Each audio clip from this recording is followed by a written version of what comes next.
Mission institute के online platform पर आप सबका पुनः स्वागत है।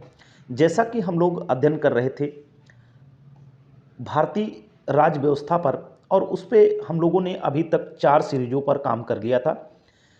5वें सीरीज पर हम लोग पहुंचे हैं। वहां पर हम देखेंगे कि किस तरीके के प्रश्न पूछे जा रहे हैं। भारतीय संविधान का कौन सा अनुच्छेद संसद के प्रत्येक सदन को अपनी प्रक्रिया और कार्य व्यवहार के संचालन को विनियमित करने के लिए नियम बनाने का अधिकार देता है? तो यहां पर देखेंगे तो ये आर्टिकल 118, अनुच्छेद 118 ए ऑप्शन ही सही होगा। दूसरे पर भारत में संसद के एक सदन की गणपूर्ति क्या है? तो एक सदन की गणपूर्ति क्या है? तो सदन की कुल संख्या का 1/10 या 10वां भाग। यहां पर दशमांश भी बोला जा सकता है। यहां पर एक बात ध्यान रखेंगे, जो गणपूर्ति शब्द है इसकी जगह पर कभी कभी कोरम शब्द भी पूछा जाता है। तो कोरम या गणपूर्ति संख्या कितनी होगी? डी, अर्थात 1/10 या 10वां भाग। अविश्वास प्रस्ताव द्वारा हटाए जाने वाले प्रथम प्रधानमंत्री कौन थे? तो यहां पर ध्यान रखेंगे ये वीपी सिंह का सही होगा ऑप्शन, विश्वनाथ प्रताप सिंह। विश्वनाथ प्रताप सिंह। अगला, एकमात्र भारतीय प्रधानमंत्री का नाम बताएं जिन्होंने अपनी सेवा काल के दौरान कभी संसद के समक्ष प्रस्तुत नहीं होना पड़ा। तो यहां पर ध्यान रखेंगे ये कौन है? चौधरी चरण सिंह। चौधरी चरण सिंह का नाम आता है। अगले प्रश्न पर अगर हम चलें तो देखेंगे राज्यसभा के सदस्यों का चुनाव किसके द्वारा होता है? तो राज्यसभा के सदस्यों का चुनाव अप्रत्यक्ष रूप से होता है। पहले जनता किसको चुनती है? जनता चुनती है एमएलए को। किसको? विधानसभा के सदस्यों को, एमएलए को, एमएलए। और ये एमएलए या विधानसभा के सदस्य राज्यसभा के सदस्यों का चुनाव करते हैं। तो यहां पर ध्यान रखना है विधानसभा के निर्वाचित सदस्यों द्वारा। किसके द्वारा? विधानसभा के निर्वाचित सदस्यों द्वारा, एमएलए। अब अगला, राज्य में विशिष्ट ज्ञान और व्यवहारिक अनुभव संपन्न कुछ सदस्यों को मनोनीत किया जाता है। तो राज्यसभा में जो मनोनीत किया जाता है वे निम्नलिखित में से किस क्षेत्र के होते हैं? साहित्य, विज्ञान, कला एवं समाज सेवा। तो यहां पर ध्यान रखेंगे चारों क्षेत्र शामिल होते हैं, उपर्युक्त सभी, ये सही हो जाएगा। और कितने? 12 सदस्यों को राष्ट्रपति मनोनीत करता है। किसमें? राज्यसभा में। कैसे? जिन्हें साहित्य, विज्ञान, कला और समाज सेवा में विशेष अनुभव या ज्ञान प्राप्त हो। अगले प्रश्न पर, निम्नलिखित में से कौन सा विधेयक राज्यसभा में प्रथम बार प्रस्तावित नहीं किया जाता? तो यहां पर ध्यान देंगे ये धन विधेयक या मनी बिल, ये जो होते हैं ये सदैव लोकसभा से प्रारंभ होते हैं, राज्यसभा में पहली बार इनको प्रस्तुत नहीं किया जाता। और ये धन विधेयक जो होते हैं राज्यसभा में केवल और केवल 14 दिन के लिए भेजे जाते हैं। अगला, भारतीय संसद का उच्च सदन, क्या उच्च सदन किसे कहा जाता है? तो यहां ध्यान रखेंगे राज्यसभा को उच्च सदन कहा जाता है। भारतीय संसद का उच्च सदन राज्यसभा को कहा जाता है। अगले प्रश्न पर देखेंगे, राज्यसभा को अनन्य अधिकार प्राप्त है। अनन्य अधिकार किस संबंध में प्राप्त है? तो यहां पर अगर हम लोग देखें कि अनन्य अधिकार किस संबंध में प्राप्त है, तो यहां पर देखेंगे राष्ट्रपति को हटाने की कार्यवाही प्रारंभ करना, सर्वोच्च न्यायालय के न्यायाधीश को हटाने की कार्यवाही प्रारंभ करना, नई अखिल भारतीय सेवाओं के सृजन को संशोधित करना। यहां पर सी ऑप्शन सही होगा। और नई अखिल भारतीय सेवाओं के संबंध में आर्टिकल 312 में प्रावधान किया गया। जब किसी नई अखिल भारतीय सेवा का सृजन करना हो तो राज्यसभा अपने उपस्थित और मतदान देने वाले सदस्यों के 2/3 बहुमत से प्रस्ताव पारित करती है और फिर उस नई अखिल भारतीय सेवा का गठन किया जाता है। यहां पर और ध्यान रखेंगे भारत में 3 अखिल भारतीय सेवाएं, IAS Indian administrative service, IPS Indian police service, और तीसरा है आईएफएस इंडियन फॉरेस्ट सर्विस। ये 3 ऐसी सेवाएं हैं जो अखिल भारतीय सेवाएं, ऑल इंडिया सर्विसेज मानी जाती। राज्यसभा के सदस्य द्वारा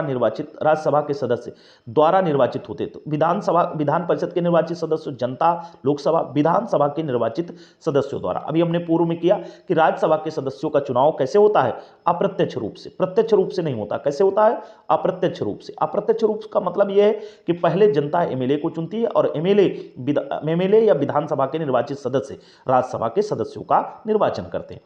संसदीय प्रणाली में कार्यपालिका किसके प्रति उत्तरदायी होती है? तो कार्यपालिका किसके प्रति उत्तरदायी होती है?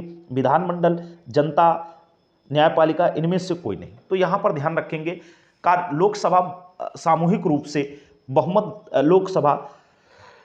रूप से विधानसभा के प्रति उत्तरदायी होती है। तो यहां पर क्या ऑप्शन आप ध्यान रखेंगे? यहां पर आपको ध्यान रखना है कि किसके प्रति उत्तरदायी होगी। तो किसके प्रति उत्तरदायी हो सकती है? तो ध्यान रखेंगे विधानमंडल के प्रति। किसके? विधानसभा। अगर यहां पर प्रावधान साफ साफ होता तो कार्यपालिका सामूहिक रूप से लोकसभा के प्रति उत्तरदायी होती। अगला प्रश्न पूछा जा रहा है कि भारत में लोकसभा की सर्वाधिक सदस्य संख्या, तो यहां पर 530, 540, 550, 552।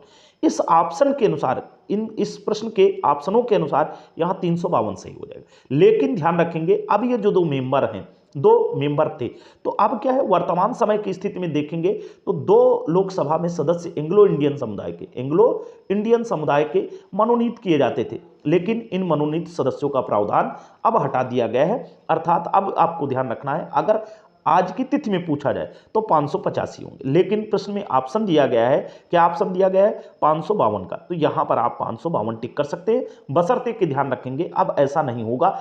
भारत में लोकसभा की सर्वाधिक सदस्य संख्या है, तो कितना है, अगर ये परिपेक्ष में पूछा जाए तो इस पे दोनों है, लेकिन यहां 552 टिक करेंगे, और जब भी अब बताएंगे तो 585 बताएं। धन विधेयक को परिभाषित किया गया है, तो किसमें, अनुच्छेद 110 में धन विधेयक या मनी बिल की परिभाषा दी गई। लोकसभा का कार्यकाल, तो लोकसभा का कार्यकाल कितना होता है, 5 वर्ष के लिए, बशर्ते कि इसे 5 वर्ष से पूर्व भी भंग किया जा सकता है। किसकी, प्रधानमंत्री की सलाह पर राष्ट्रपति द्वारा इसका भंग किया जा सकता है या विघटन किया जा सकता है।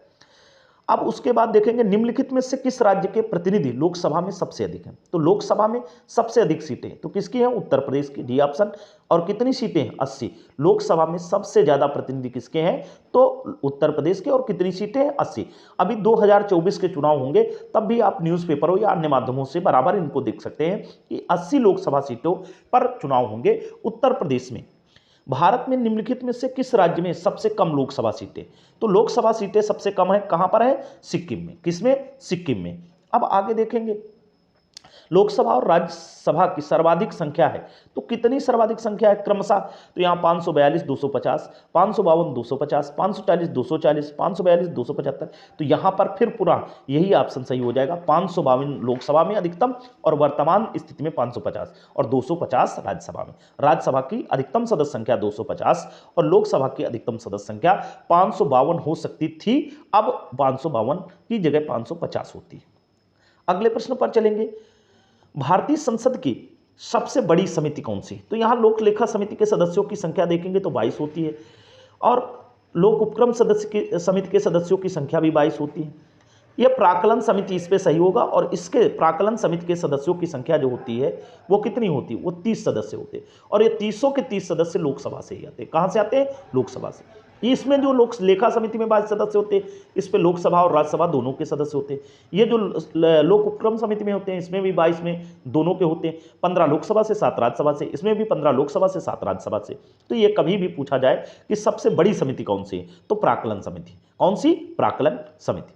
अगला, अध्यक्ष सदन के किसी भी सदस्य को बोलने से रोक सकता है, और अन्य किसी सदस्य को बोलने दे सकता है। यह धारणा कहलाती है बैठ जाना। क्या कहलाती है, बैठ जाना। ये प्रावधान, ये एक शब्द कहे जाते हैं, बैठ जाना। भारत के नियंत्रक महालेखा परीक्षक की ऑडिट रिपोर्ट का परीक्षण करता है। नियंत्रक महालेखा परीक्षक सीएजी की बात हो रही, कंप्ट्रोलर एडिटर जनरल, ये सीएजी की बात की जा रही। ये जो ऑडिट रिपोर्ट देता है उसको किसके द्वारा पूछा जा रहा है कि किसके द्वारा उसका ऑडिट परीक्षण किया जाता है, तो यहां पर ध्यान रखेंगे पीएससी, लोक लेखा, ये पब्लिक अकाउंट कमेटी, ये लोक लेखा समिति होती है, यही इसका परीक्षण करती है। आगे, निम्नलिखित में से कौन भारत में पहली लोकसभा के उपसभापति थे, पहली लोकसभा के उपसभापति। उपसभापति का मतलब यहां पर लोकसभा का पूछा जा रहा, उपाध्यक्ष का, और ये उपाध्यक्ष के पद पर कौन रहा, एम अनंत सैनम आयंगर। ये, और लोकसभा का पहला अगर अध्यक्ष पूछता तो किसका नाम आता है, जीवी मावलंकर का। किसका, जीवी मावलंकर का। अगले प्रश्न पर हम लोग चलते हैं, तो अगले प्रश्न पर है पहली महिला लोकसभा अध्यक्ष, तो पहली महिला लोकसभा अध्यक्ष कौन रही है, मीरा कुमार। कौन रहा है, मीरा। और दूसरे नंबर पर अगर पूछा जाए तो सुमित्रा महाजन। पहले नंबर पर कौन, ये मीरा कुमार, और दूसरी महिला अध्यक्ष कौन रही, सुमित्रा महाजन।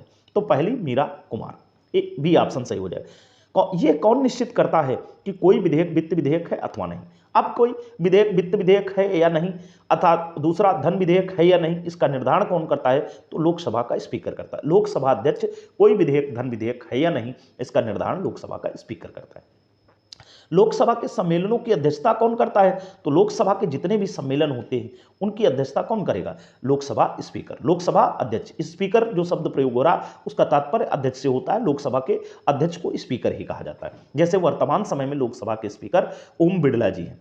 मार्च 2021 की स्थिति के अनुसार लोकसभा का निम्नलिखित में सबसे युवा अध्यक्ष, लोकसभा का निम्नलिखित में से कौन सा सबसे युवा अध्यक्ष है मार्च 2021 की स्थिति के अनुसार? तो इस पे गंती मोहन चंद बालीयोगी, ये इसके सबसे युवा मेंबर बनेंगे। तो यहां पर ध्यान रखना है आपको कि इस तरीके के भी प्रश्न पूछे जाते हैं और हम लोगों को उम्मीद है कि आपको इन प्रश्नों साथ साथ अन्य भी आने वाले प्रश्नों में आपको प्रतियोगी परीक्षा में बेहतर सफलता हासिल होगी। इसी के साथ आज की क्लास के लिए यहीं तक, धन्यवाद।